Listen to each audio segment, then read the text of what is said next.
Assalamualaikum warahmatullahi wabarakatuh. Bismillah, alhamdulillah, hamdan wa syukran laka ya Allah. Salatan wa salaman alaika ya Habiballah, amma ba'd. Pemirsa, jumpa lagi dengan saya Julia Kamila di program kesayangan kita, ada program Ikhwal Jam'iyah. Dan kali ini subhanallah kita punya tema yang sangat menarik dan juga narasumber yang luar biasa. Kita punya tema lisensi sertifikasi profesi dan peningkatan kualitas pendidikan Ma'arif Nahdlatul Ulama.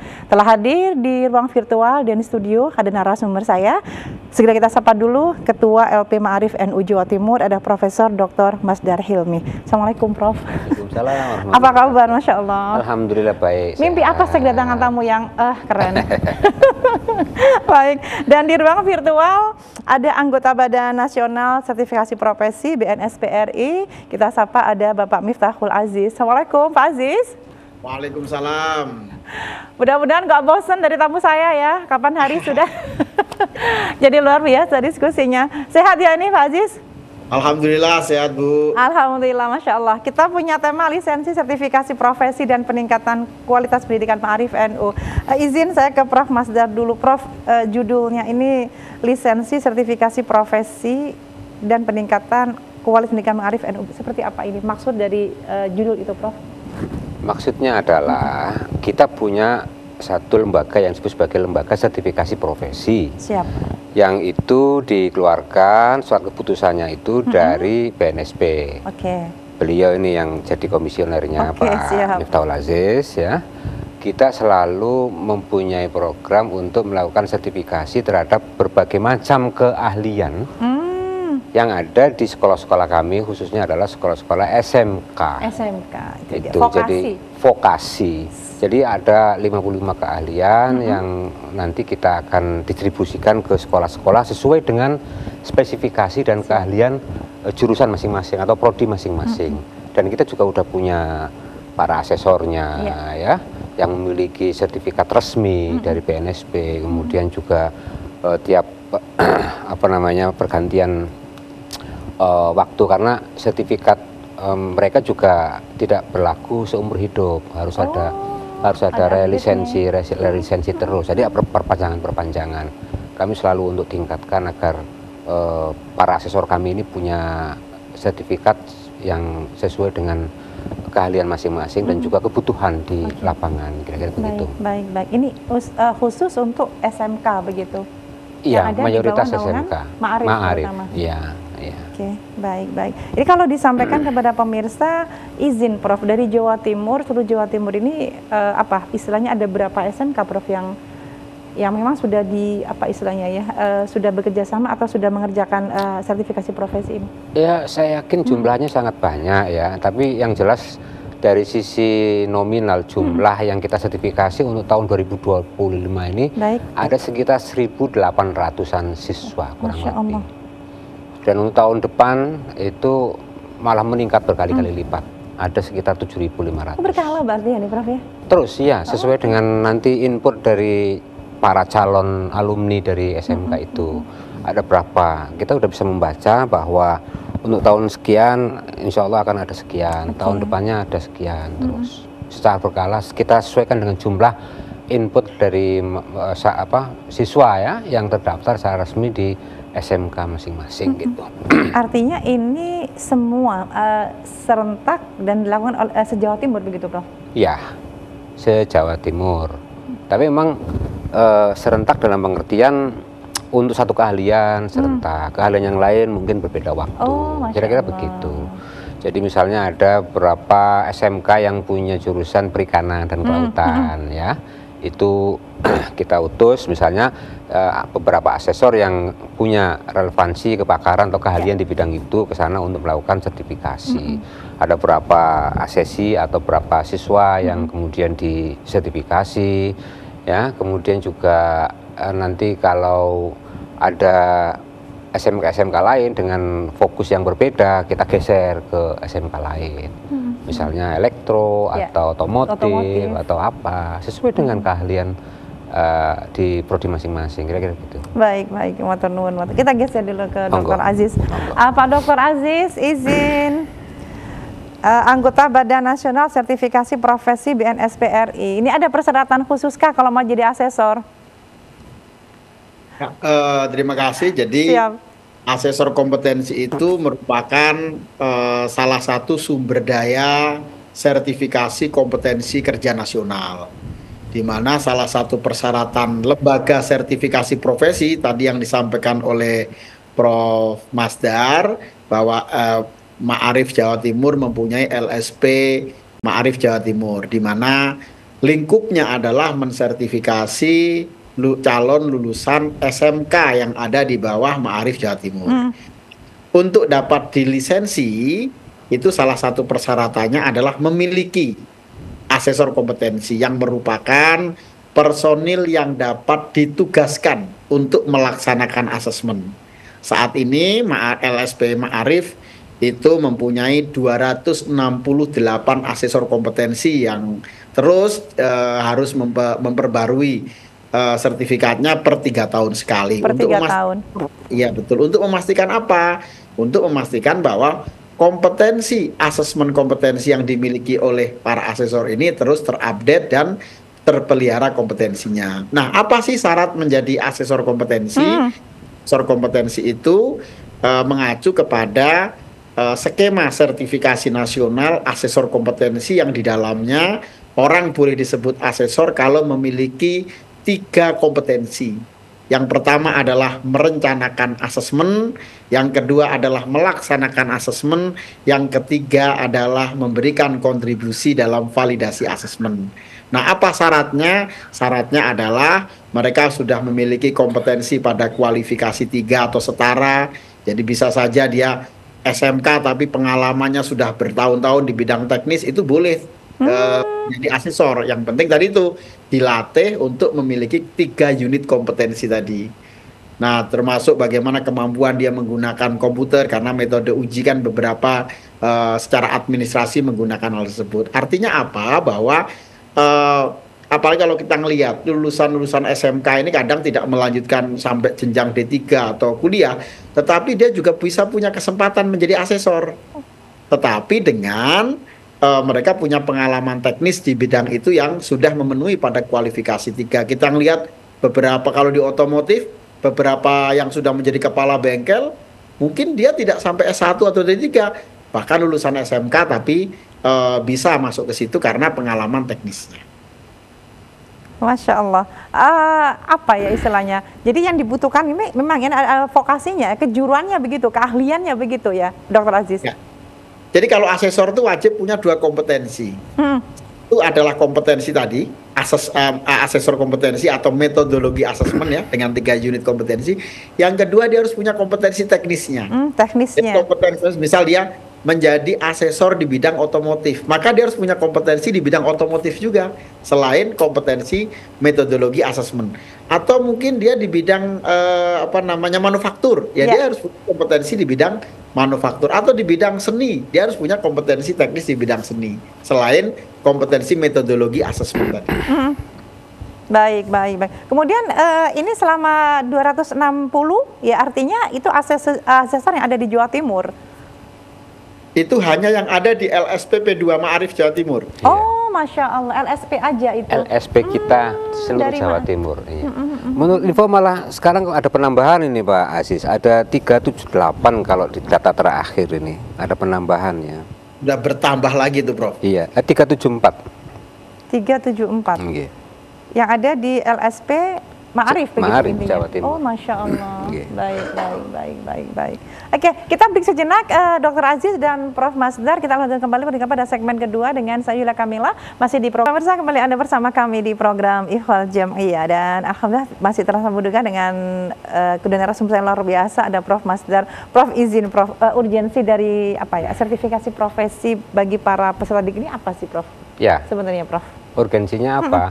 Urgensinya itu untuk memastikan bahwa setiap alumni dari SMA kita, dari pendidikan vokasi kita, itu tidak sekedar memiliki kompetensi akademik, tetapi juga kompetensi atau keterampilan atau skill ya, skill yang relevan dengan bidangnya masing-masing begitu. Nah, ini kebutuhannya adalah untuk mengantarkan produk-produk kita, anak-anak kita ini supaya terjamin di pasar kerja, terutamanya gitu.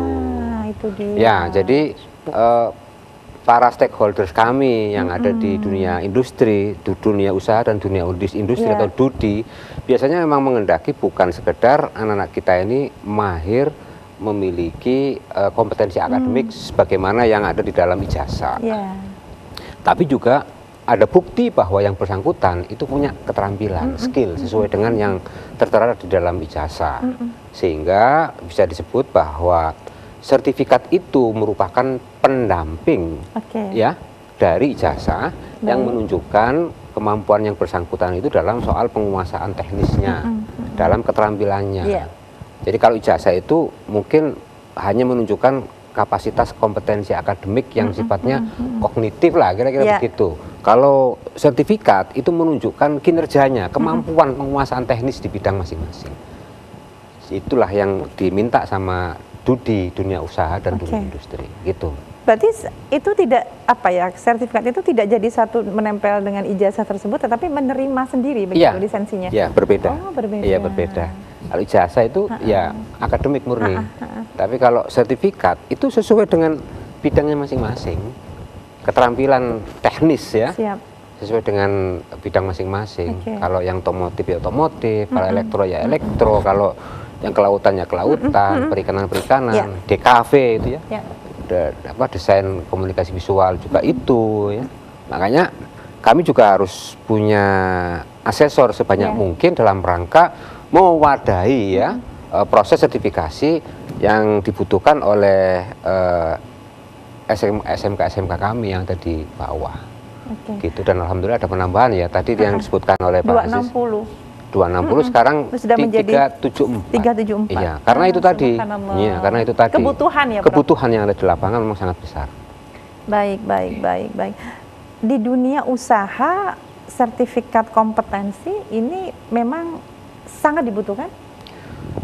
Memang sekarang sedang menjadi tren begitu ya, kecenderungan bahwa anak-anak kita ini bukan sekedar mahir untuk olah kognisi atau olah pengetahuan. Mereka bukan sekedar mampu menguasai bidang keilmuannya, tetapi juga dia mampu mempertunjukkan bahwa yang bersangkutan itu memang bisa melakukan kerja-kerja sesuai dengan apa yang disampaikan di ijazah itu secara praktis, secara konkret, kira-kira begitu. Nah, kami harus menyediakan satu lembaga yang mengatur itu semuanya sehingga kebutuhan terhadap alumni-alumni yang relevan dengan dunia usaha dan dunia industri itu bisa kita sediakan gitu. Dan DUDI ini memang benar-benar sangat concern dengan itu semua, dan itu berdasarkan bukan sekedar kebutuhan, tapi memang regulasi memang demikian seperti itu. Ada LSP, ada sertifikat pendamping profesi. Iya. Baik. Kalau mendapatkan sertifikat pendamping ijazah, itu butuh berapa lama, Prof, biasanya untuk teman-teman begitu mendapatkan lisensi tersebut? Apa selama duduk di bangku sekolah? Mayoritas memang bisa dilakukan sebelum mereka lulus ya, sebelum mereka lulus. Jadi artinya mereka itu atau ada program khusus begitu? Iya, sebelum ujian lah, sebelum ujian. Atau ya, teknisnya saya kurang begitu menguasai, mungkin Pak Aziz yang jauh lebih tahu. Tapi yang jelas mereka kita haruskan untuk melakukan sertifikasi ya sebelum mereka lulus. Oke. Baik, izin ke Dr. Aziz.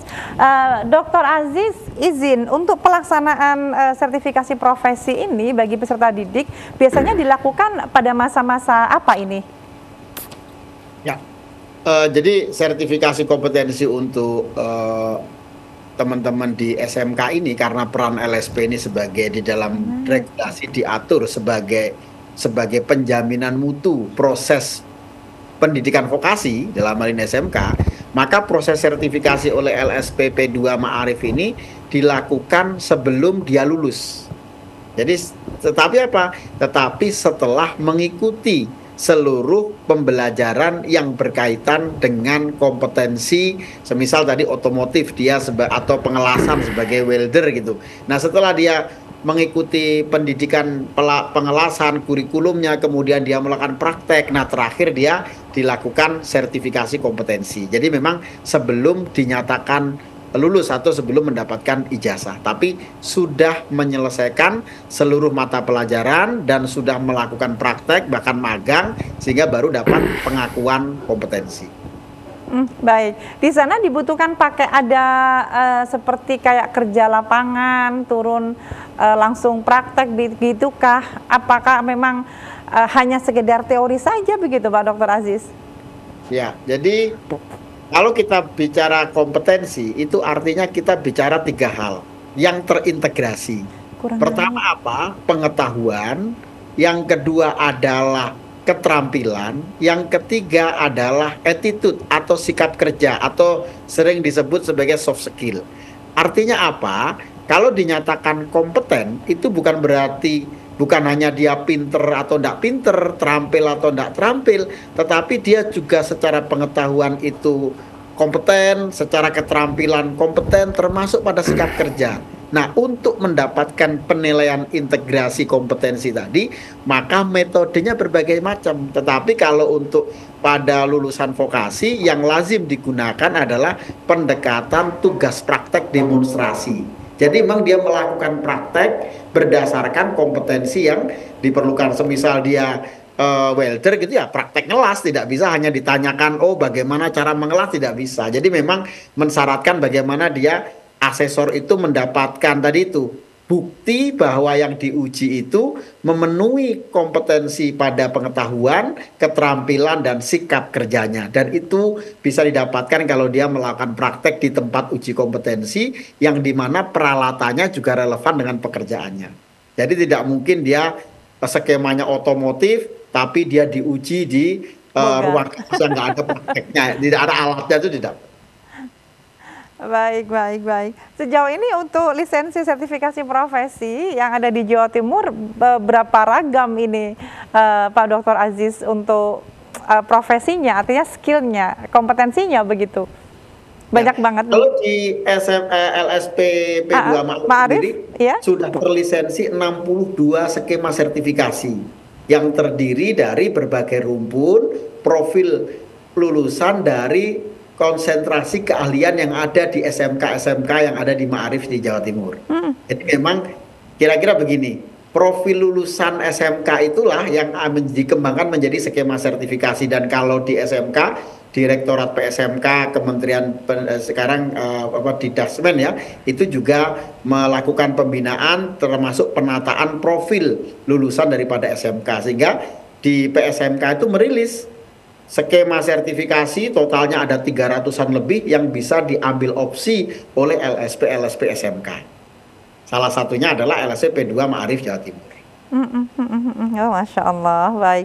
Biasanya dibutuhkan berapa lama untuk kegiatan mendapatkan lisensi ini? Kalau itu istilahnya bukan lisensi, istilahnya sertifikat kompetensi. Iya. Kalau lisensi itu adalah dari BNSP ke LSP itu namanya lisensi. Nah, untuk proses sertifikasi tentu setiap bidang, setiap jenis jabatan itu pasti akan membutuhkan waktu yang berbeda. Kenapa? Karena semisal orang ngelas dengan otomotif, dengan akuntansi, dengan bidang lain tentu model ujinya akan membutuhkan waktu yang berbeda-beda.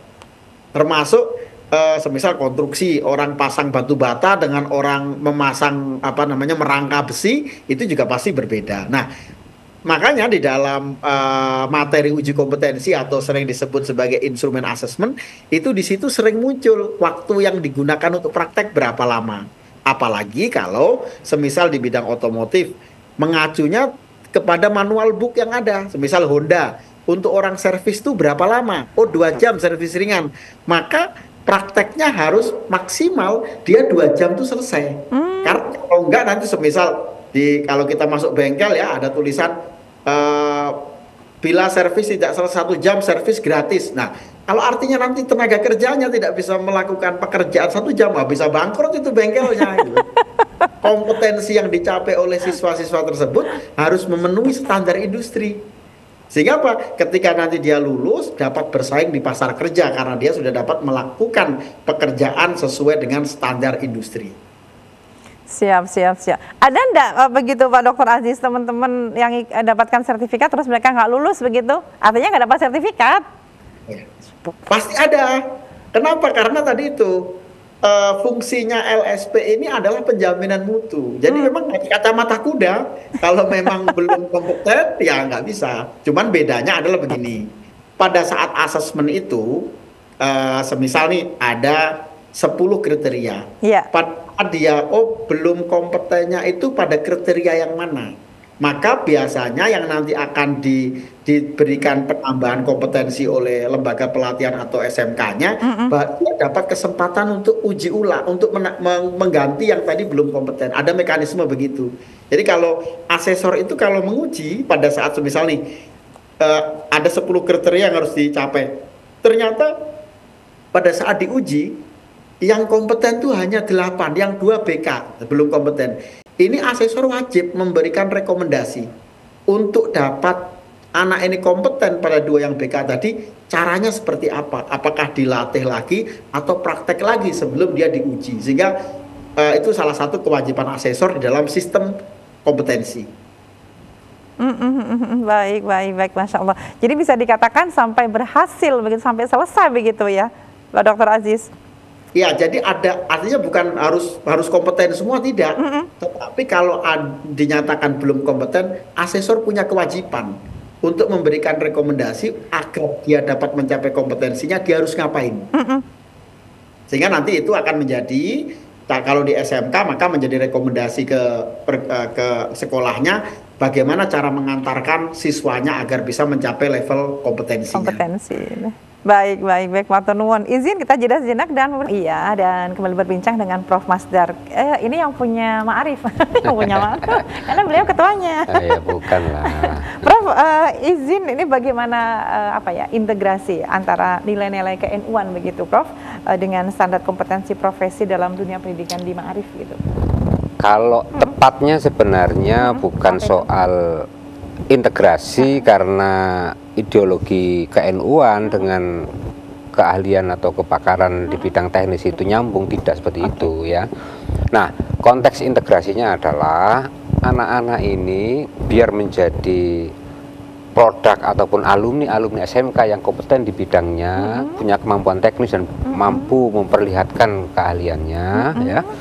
Kami bekali dengan ideologi ataupun paham-paham ke-NU-an yang membuat mereka itu menjadi seorang muslim yang kafah, yang rahmatan lil alamin, kira-kira begitu. Jadi tidak atau bukan karena kepakaran masing-masing itu nyambung secara secara akademis dan secara substansi dengan ke-NU-an atau keaswajaan, sama sekali tidak.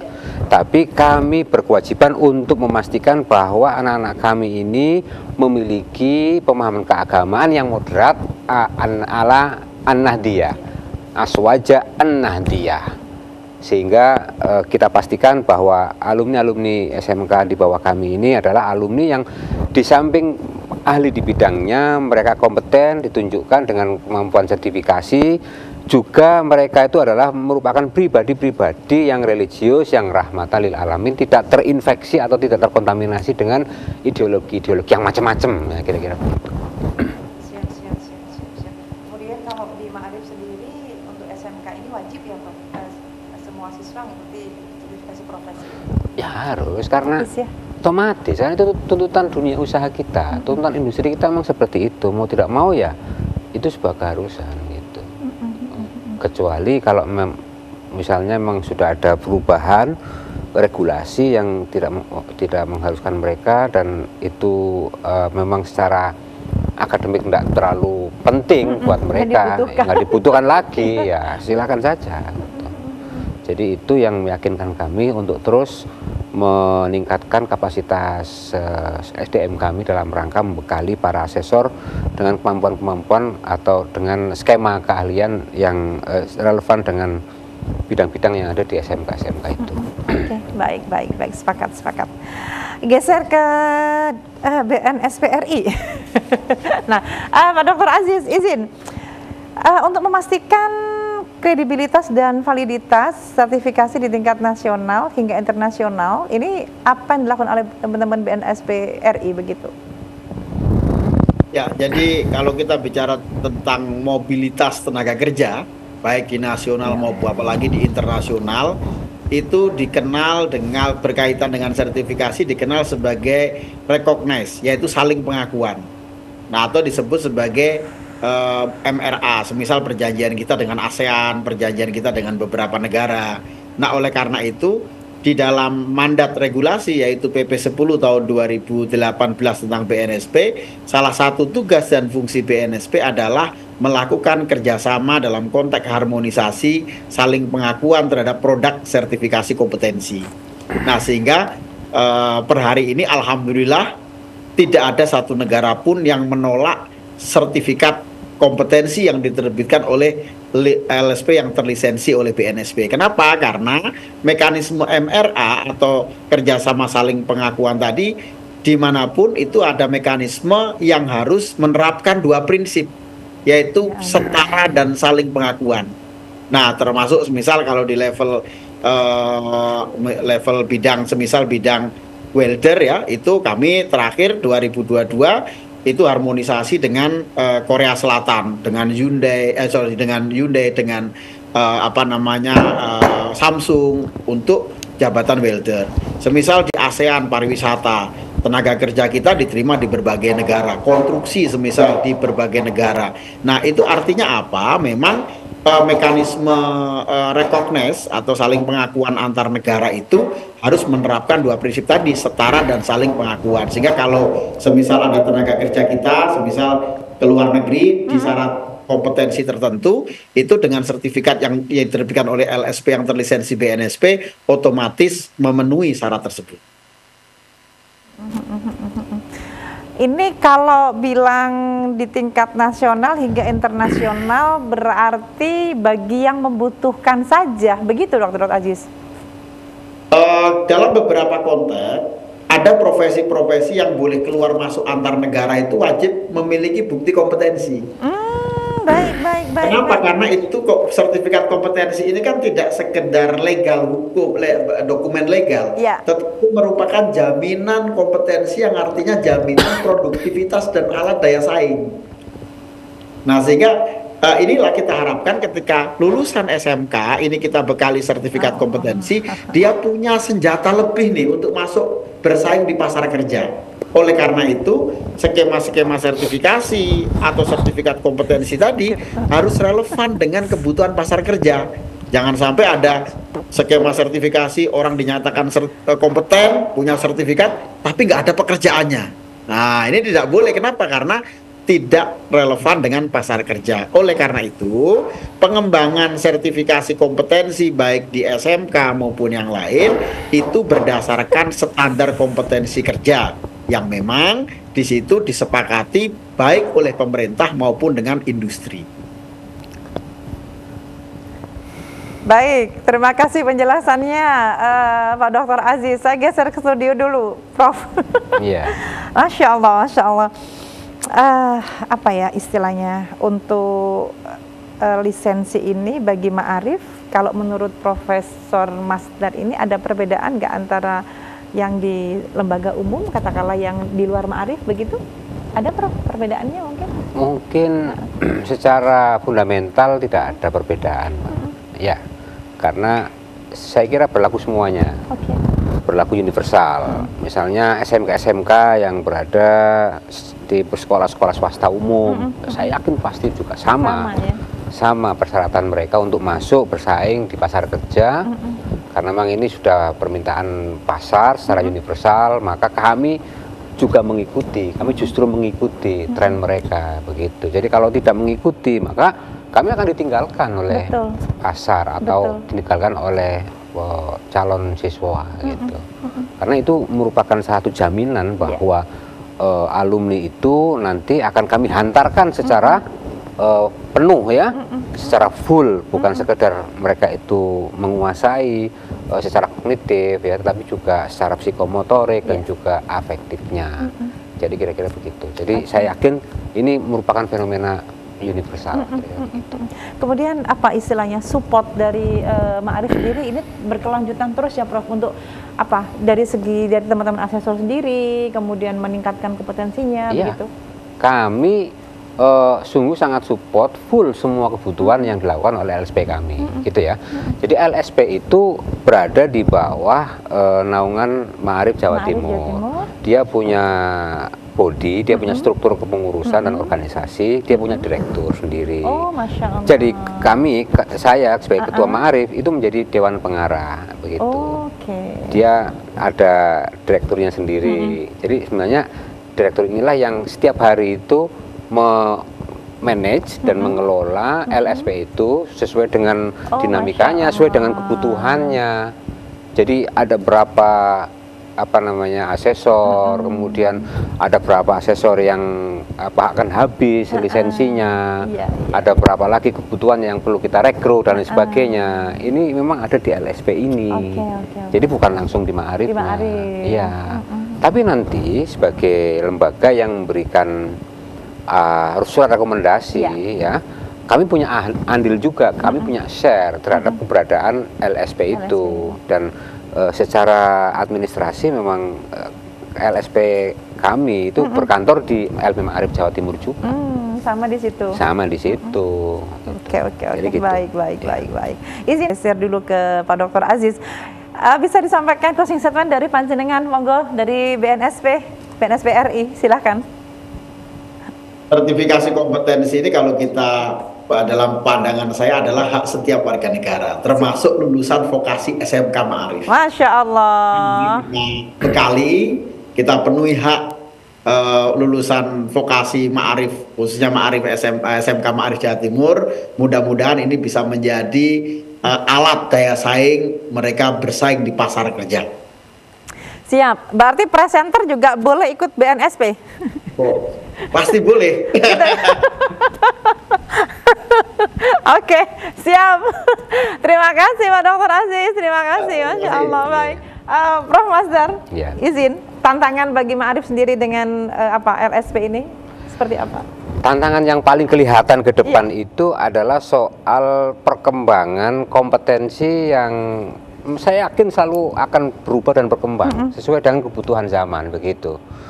Nah, kemampuan kami untuk mengejar perubahan-perubahan itu yang harus digenjot supaya kita ini adaptif terhadap perubahan-perubahan kompetensi yang dibutuhkan. Misalnya ya soal artificial intelligence, ya toh.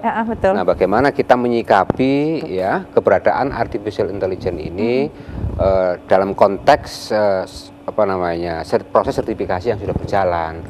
Apakah kita perlu melibatkan cara-cara kerja berbasis artificial intelligence atau dan sebagainya? Saya kira ini menjadi pertimbangan yang cukup menantang buat kami LP Ma'arif, ya khususnya pada LSP kami begitu ke depan. Dan menurut saya itu cukup complicated kalau kita tidak segera memberikan respon. Siap. Sebagai closing statement silakan Prof kepada pemirsa TV9, Prof. Ya, jadi LSP ini merupakan satu lembaga yang ingin mengantarkan setiap individu yang bersekolah di SMK yang ada di LP Ma'arif, ya. Kami sungguh sangat bahagia dan terhormat apabila keberadaan kami ini senantiasa disupport oleh semuanya dan bisa dimanfaatkan untuk kesejahteraan serta kemanfaatan Ma'arif dan juga SMK yang ada di Jawa Timur. Baik, terima kasih waktunya, Prof. Sama-sama. Sehat selalu. Sama-sama. Amin. Pak Dr. Aziz, terima kasih waktunya. Sampai ketemu lagi. Sehat selalu. Siap, nggih Pak Aziz. Sampai jumpa lagi, nggih. Sehat selalu. Salam untuk yang lain teman-teman. Gus Said. Siap, Prof. Baik, pemirsa, usai sudah kebersamaan kita di program Ihwal Jam'iyah. Semoga bermanfaat dan saya Yula Kamila segera pamit.